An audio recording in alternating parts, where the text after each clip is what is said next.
প্রকাশ্যে বিজেপির অভ্যন্তরীণ কোন্দল, শূন্যের গেরো কাটাতে নজিরবিহীন সিপিএম, কঠিন পরীক্ষায় নয়া কংগ্রেস সভাপতি।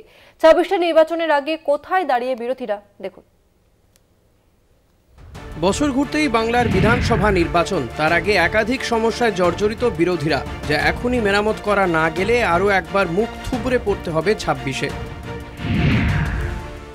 সাংগঠনিক বৈঠকে উনি কমফর্ট ফিল করেন না, কারণ আমাদের যে সাংগঠনিক প্রক্রিয়া সেটা অনেকটা লম্বা চলে। ওনার বিভিন্ন প্রোগ্রাম থাকে, উনি ব্যস্ততম নেতা পশ্চিমবঙ্গের অন্যতম, তো স্বাভাবিকভাবে তাকে বিভিন্ন জায়গায় ঘুরতে হয়। উনি সময় পাবেন কোথায়? আমি অর্গানাইজেশনের পোর্টফোলিও হোল্ডার নই, তা আমি বিরোধী দলের নেতা, আমার কাজ সম্পর্কে সচেতন। আমি আপনার কাছে যার কথা আপনি বললেন, তার যিনি বলেছেন তার ব্যাখ্যা ওনাকেই দিতে হবে, আমি দিতে পারবো। বিরোধী দলনেতা শুভেন্দু অধিকারী বনাম রাজ্য সভাপতি সুকান্ত মজুমদার। রাজ্য বিজেপিতে তুঙ্গে অন্তর্দ্বন্দ্ব। দুই শীর্ষ নেতার ঝামেলা এমন পর্যায়ে পৌঁছেছে যা থামাতে চিঠি লিখে সর্বভারতীয় সভাপতি জেপি নাড্ডার দ্বারস্থ হলেন কয়েকজন বিজেপি নেতা। সমানে শুভেন্দু অধিকারীর বিরোধিতা করব, কিন্তু বিজেপিতে যে কজন নেতা আছেন তাদের মধ্যে শুভেন্দু অধিকারী নেতা হিসেবে সকলের থেকে বেশি অভিজ্ঞ এবং দক্ষ, কারণ তৃণমূলের ক্লাস নেয়া মমতা বন্দ্যোপাধ্যায় স্কুল থেকে গেছেন। ফলে এই যারা সুকান্তবাবু বা অমুক তমুক, গোটা বিজেপির যত নেতা আছে তাদের থেকে শুভেন্দু অধিকারী সাংগঠনিকভাবে বা সরকারি কাজের অভিজ্ঞতায় অনেক বেশি অভিজ্ঞ, অনেক বেশি যোগ্য। বিজেপির বর্তমান রাজ্য সভাপতি সুকান্ত মজুমদার কেন্দ্রীয় মন্ত্রী, দপ্তরের কাজে দিল্লিতে ব্যস্ত থাকার ফলে রাজ্যের সাংগঠনিক দায়িত্ব রক্ষায় তিনি ব্যর্থ।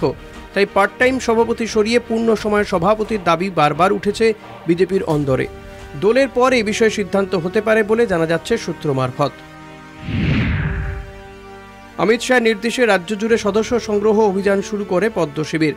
১ কোটির লক্ষ্যমাত্রা নেওয়া হলেও তা ৪৫ লক্ষের বেশি পেরোয়নি বলে বিজেপি সূত্রে খবর, যার ফলে কেন্দ্রীয় নেতৃত্বের কাছে মুখ পুড়েছে রাজ্য নেতাদের। প্রকাশ্যে এসেছে সাংগঠনিক দুর্বলতাও। বৃহস্পতিবার কালচিনিতে মুখ্যমন্ত্রীর সভামঞ্চে ছিলেন প্রাক্তন কেন্দ্রীয় মন্ত্রী জন বার্লা। গত লোকসভায় বিজেপি টিকিট না দেওয়ায় দলের সঙ্গে দূরত্ব বাড়িয়েছিলেন। তখনই শুরু হয় ফুল বদলের জল্পনা। বার্লা বলেছেন, মুখ্যমন্ত্রী সুযোগ দিলে একসঙ্গে কাজ করতে চান। প্রাক্তন সাংসদের দলবদল চা বলায় বিজেপির কাঁটা হয়ে উঠতে পারে।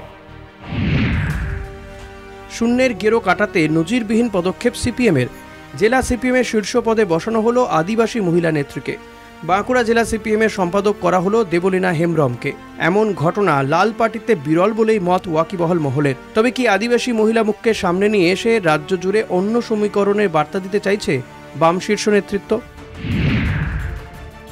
অধীর রঞ্জন চৌধুরী জামানা অতীত। বাংলার নয়া সভাপতি শুভঙ্কর সরকার। গোটা বাংলায় ক্ষয়িষ্ণু সংগঠন। ২০২৬-এ বিধানসভা ভোট, তার আগে শুভঙ্করের কাছে বড় চ্যালেঞ্জ এই পদ। মেঘালয় ও মিজোরামে স্টেট ইনচার্জের দায়িত্ব সামলে আসা নেতা ধুঁকতে থাকা সংগঠনকে কতটা চাঙা করে তুলতে পারবেন সেই প্রশ্ন থাকছে। অভ্যন্তরীণ সমস্যা সামলে ওঠার পর তৃণমূলের মোকাবিলা। আগামী বছরের নির্বাচনে শাসককে টক্কর দেওয়ার মতো জায়গায় আদৌ বিরোধীরা পৌঁছতে পারবে? সন্দিহান রাজনৈতিক মহল। কলকাতা টিভি।